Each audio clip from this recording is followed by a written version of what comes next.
Zdravo dragi moji, dobrodošli na kanal. Danas ću da vam pokažem kako jednostavno može biti izuzetno ukusno, a pritom ovo je i jedan starinski recept, jedan starinski način pripreme i moram priznati najukusniji način pripreme. Veoma brz.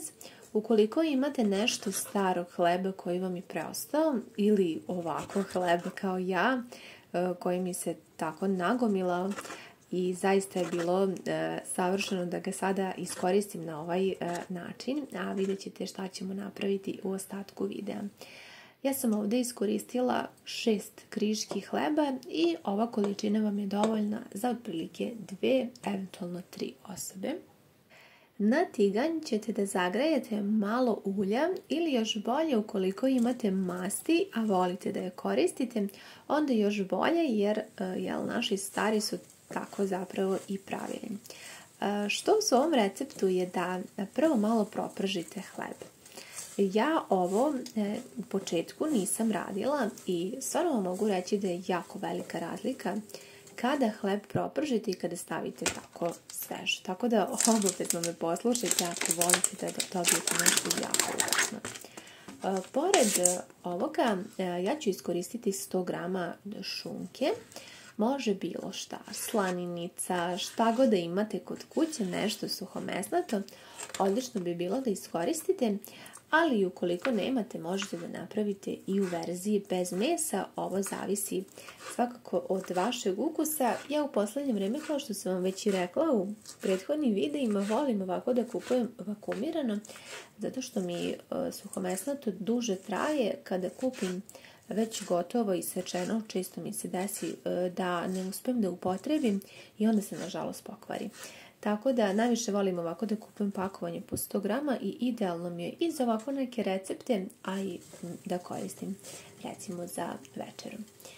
Malo propržite hleb, tek toliko da ovako korica se stvori. Slobodno je mogla biti malo jača vatra ako ste dodali dovoljno ulja ili masti, zavisno šta ste koristili. Sljedeći korak je da prvo dodajemo, dakle sad nešto suhomesnato, u ovom slučaju ovu šunku. Blago ćemo da propržimo sada hleb sa njom, možete malo smanjiti vatru, ne mora biti mnogo niska, ali malo je smanjite, sve zajedno promašite i ostavite da sada lijepo zamiriše ova šunka da se zapeče zajedno sa hlebom i sada ćemo dobiti onaj pravi šmek domaćinski, starinski, fini ukus koji ja mnogo volim i da još čekam da vidite do kraja kako je ispalo. Ukoliko imate nešto povrća, ja ovdje imam, zato sam vam i pokazala kako izgleda paradajz koji ne stoji dugo, ali nažalost on u poslednje vreme tako brzo nekako omekša i ne znam šta se dešava sa svim tim povrćem koje kupujemo. Prosto bilo gde da kupim uvek se ovo desi, ali možete zato iskoristiti. Dovoljno je za ovaj recept jedan paradajz. Možete koristiti naravno i neku sočnu papriku ili neko drugo povrće. Od volje vam bilo šta god da iskoristite, nećete pogrešiti.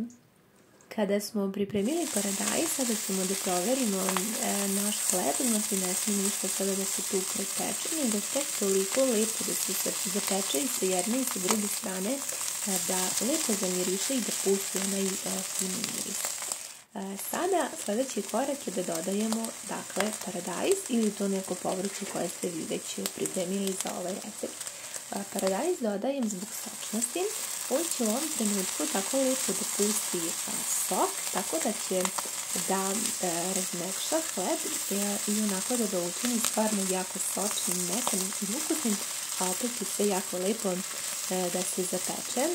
Tako da ove korake trebalo bi da pratite ako želite da vam ispadne ovako fino i po mojoj preporuci.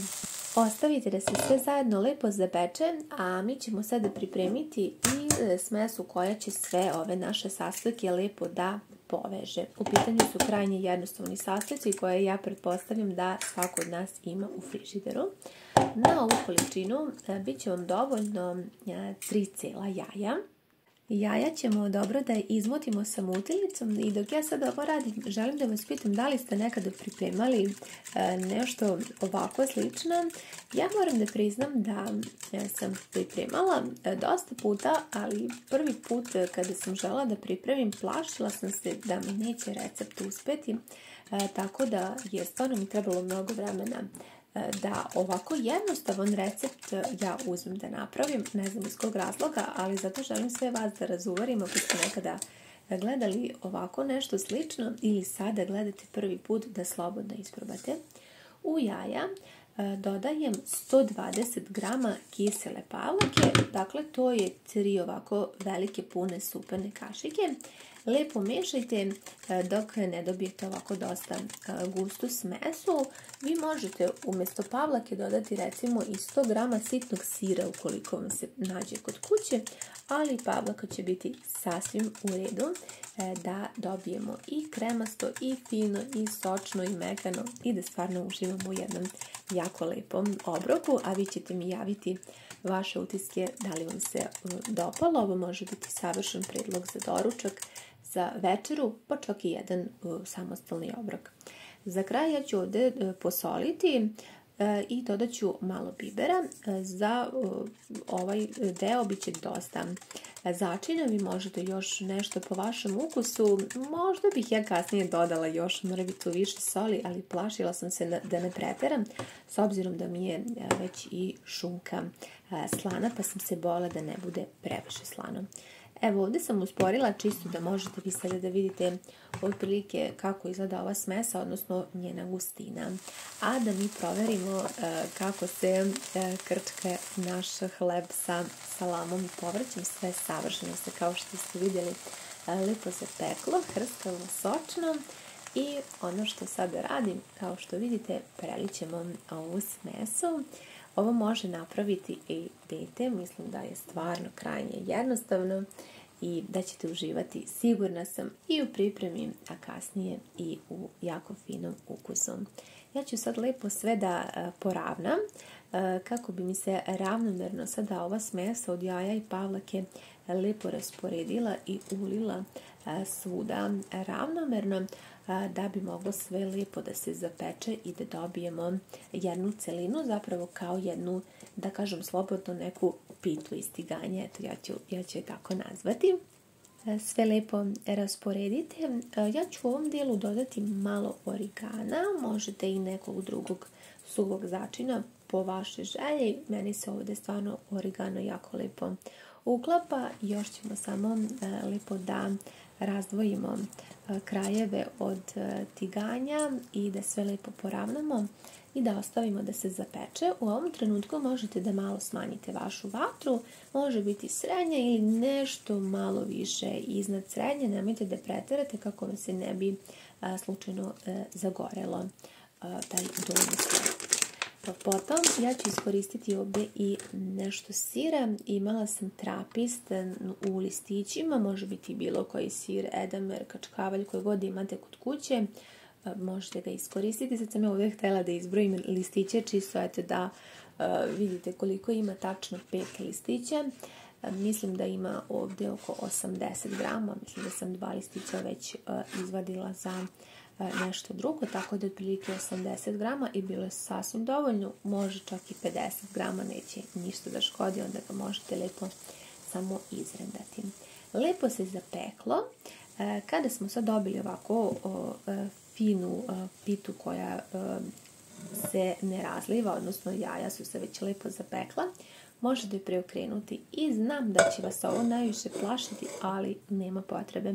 Ukoliko ste pratili sve ove moje korake, ovako ćete moći lepo da samo prebacite na drugu stranu pitu. Namjerno nisam ništa sada zaustavljala video kako biste mogli da vidite da sam lepo mogla da preokrenem, da mi ništa se nije raspalo, već da se napravila jedna stvarno jako lepa pita i dalje mi je vatra tako niska, odnosno ne baš mnogo niska, dakle na srednjoj temperaturi. I u ovom delu možete samo da posipate sir koji imate. Mogla sam da poređam i samo listić ili ovako na kockice. Ja sam želela da sad svuda lepo ravnomerno rasporedim kako bi mi se sa svih strana lepo sir razlio i kako bismo dobili savršen obrok.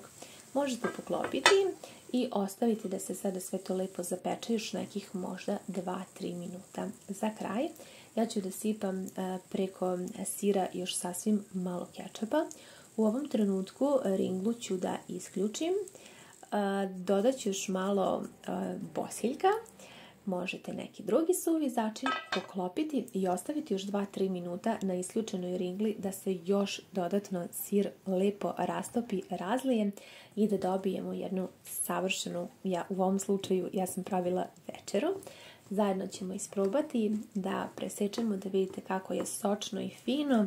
Na prvi pogled ovako kada biste sada nekom poslužili, sigurno sam da ne bi imao pojma da je ova pita od hleba i to je ono što je čini posebno, a trik da prvo propržite hleb je jako, jako bitan i ukoliko želite da to bude stvarno ukus za pamćenje, onako pravi starinski, onda obavezno prvo malo propržite hleb za taj fini ukus.